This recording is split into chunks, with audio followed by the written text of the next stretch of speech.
Salut Pierre-Emmanuel. Salut. Bon alors, on est devant chez toi là, ce matin. Tu as essayé quelque chose de nouveau pour toi? Oui, j'ai que je essayé vais montrer là. une assistance à l'effort pour le skieur. Une réelle assistance. Après avoir testé toute la matinée et avoir fait les bons réglages, voilà, ça prend une demi-matinée pour trouver les bons réglages. Ensuite, c'est réellement efficace. On s'en rend compte surtout quand on l'arrête, parce que en skiant, ouais, on sent qu'on a une aide, on sent qu'on est aidé dans les petites courbes. À faible vitesse, on est réellement aidé.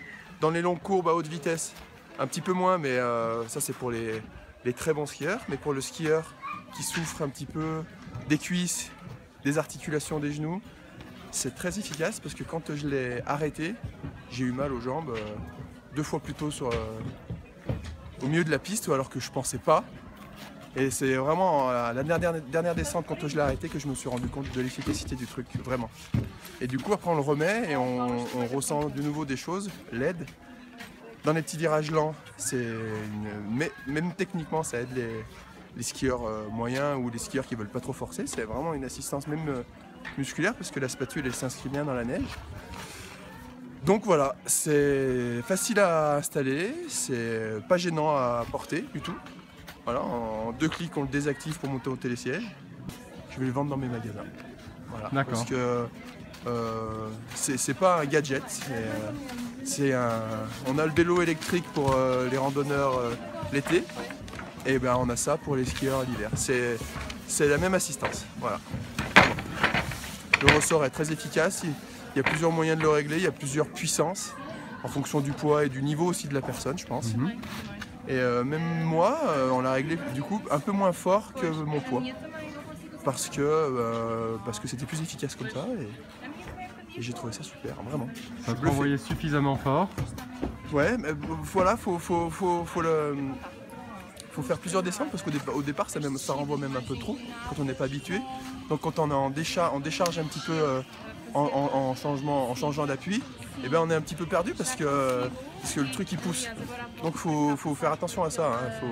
Faut accepter que c'est pas son corps et aucune aide. Il y a une aide qui fait que parfois au changement d'appui on est un petit peu surpris.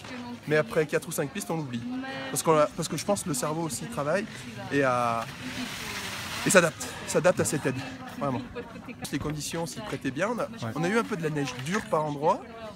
Donc là, le ski est bien plaqué au sol, et la neige qui était facile à skier. Et là, moi je suis encore un bon skieur, donc techniquement ça m'aidait pas, sauf vraiment à faible vitesse, où j'ai vraiment senti la différence. Vous partez sur une pente moyenne, et votre ski se met sur l'angle et il fait le rayon très facilement, beaucoup plus facilement que sans. Et puis à haute vitesse, forcément on force moins, et on s'en rend vraiment compte quand on désactive le système. C'est vraiment là où on s'en rend vraiment compte. Là on a fait une piste de haut en bas, on a combien de dénivelé là sur ce qu'on a fait à l'instant? 1000 mètres 1000 mètres, ouais. 1100 mètres. 1100 mètres, je peux le faire 10 fois dans la journée tranquille, avec ça. D'accord. Sans problème. Sans problème, donc... Est-ce que tu penses que tu vas essayer de battre le record qui est de 21 780 mètres de dénivelé sur la journée? J'ai aucun problème. En plus, j'ai vu qui c'est qui l'avait fait, je pense que c'est pas très difficile à battre. Bon, ça c'est pour Thierry. Allez.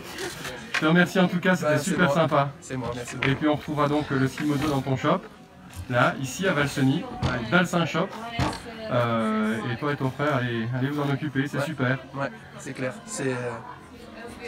J'aurais été déçu de ne pas l'avoir fait. Merci beaucoup Pierre-Emmanuel. À bientôt. Salut. Merci.